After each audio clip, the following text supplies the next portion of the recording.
wrecking crew against the Rays, and he will be on the mound tomorrow against Tampa Bay. Consider this, the only pitcher with a lower ERA since 2021 than Drew Rasmussen is the guy who hit the game-winning home run. 6月17日のドジャース本拠地の対レイズ戦はロブレスキ、ラスムッセンの好投でしたが、大谷がソロホームランを放ち、ドジャースが1対0で勝ちました。大谷の凄さに感嘆しまくる敵放送局とキャッシュ監督、ラスムッセン投手の試合後のインタビューを訳しました。ご覧ください。Shohei Ohtani and Drew Rasmussen. That was the highlight matchup tonight, given how good Drew has been. Ball game tonight. First at bat, that was a great pitch by Drew Rasmussen inside on Ohtani. Got him striking out, swinging there in the opening inning. Third inning, second at bat for Ohtani, and he gets him here as well, just to roll out to second base for a ground out. So 0 for 2 is Ohtani, but into the sixth, Drew had thrown that cutter a bunch. Ohtani was ready for it.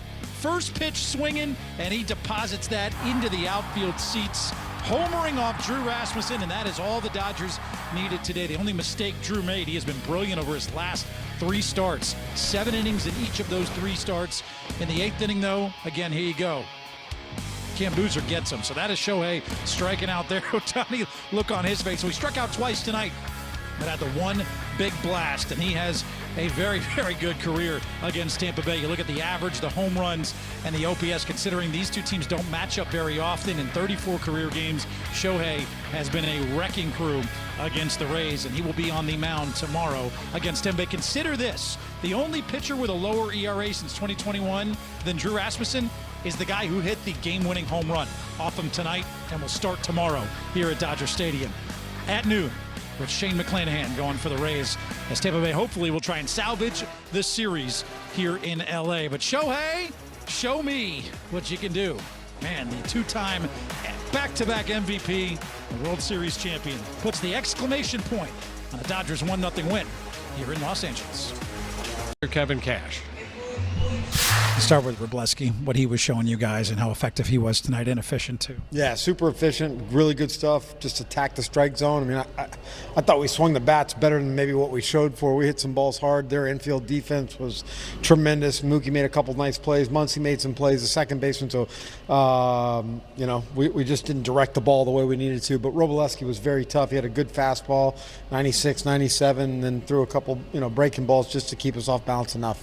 Career high in pitches for Drew, 17 swings and misses, another 7-inning start. How masterful was he, except for maybe one pitch to Shohei? Yeah, he was pretty outstanding. He was really outstanding. And, you know, Shohei, I think he had got him on a cutter earlier in the game, and then Ras is trying to get ahead right there in the 7th inning or 6th inning, whatever it was, and Shohei was ready for it, but couldn't be more impressed with the way Ras went about it. And look, early on, he was struggling to throw first pitch strikes, but didn't let it frustrate him. He kind of got back in the zone. I thought his best work was probably the 4th, 5th, 6th, and 7th inning.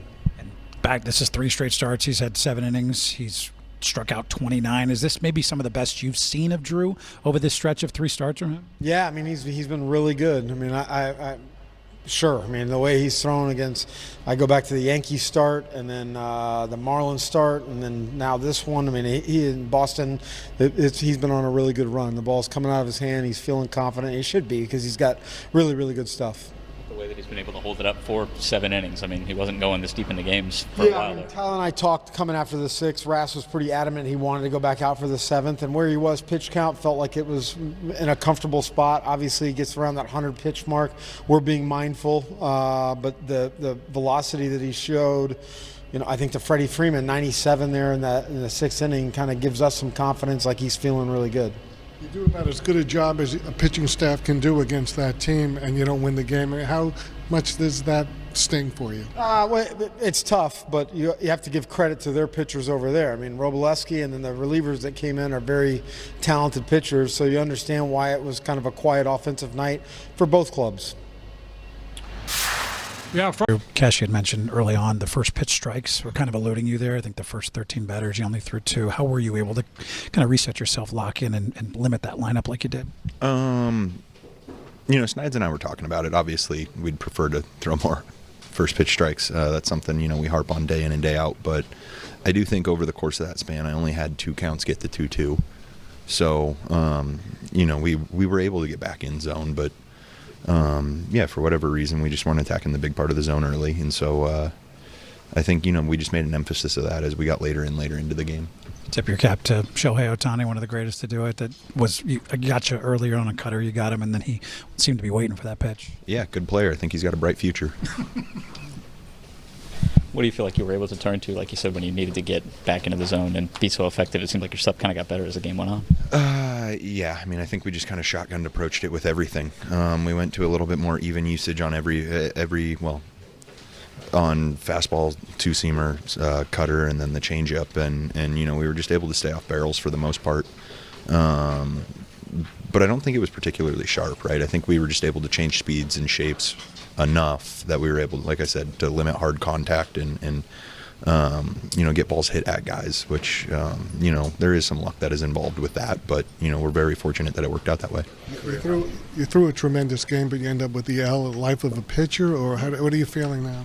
I was horrible in Pittsburgh about a month ago, and guess what? We ended up winning that game. So, I think it just kind of ebbs and flows, and, it is what it is. Pitch count, Cash said you were pretty adamant about going back out for the 7th. How were you feeling, and what made you want to go as deep as you went? Maybe some frustration. Maybe, I don't know, man. I think we're all competitive, right?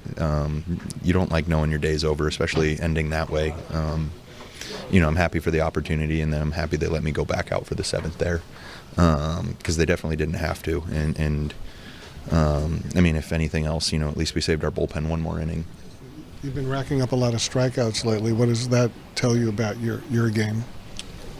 I think the development of the changeup's really been helpful.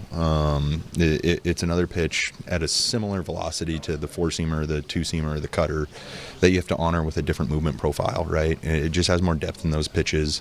It's something working to the arm side, and when you're having to work, when you're having to cover north-south all at 88 plus miles an hour, I think it's a really hard thing to do as a hitter. Hitting's hard enough as is. Already had to play by Walls there as you were going for the double play, and he fires it to home to get Tucker. I don't really know. I don't know what to say, but we preach get the ball to that guy. So decided to hit the cutoff man and let him do his thing. I know the loss stings, Drew, but these last 3 outings for you have been really good. You've gone 7-4 the last 5. Like, what are you most proud of with what you've really put together over these last 3 starts? More so efficiency than anything. And that's the only reason you get the opportunity to go deeper into a game. And so, the ability to put guys away early by creating soft contact, and then if we happen to find ourselves into a 2-strike count, it's not 7-8 pitches to achieve a strikeout. It's been faster than that. Well, the two pitchers with the best ERA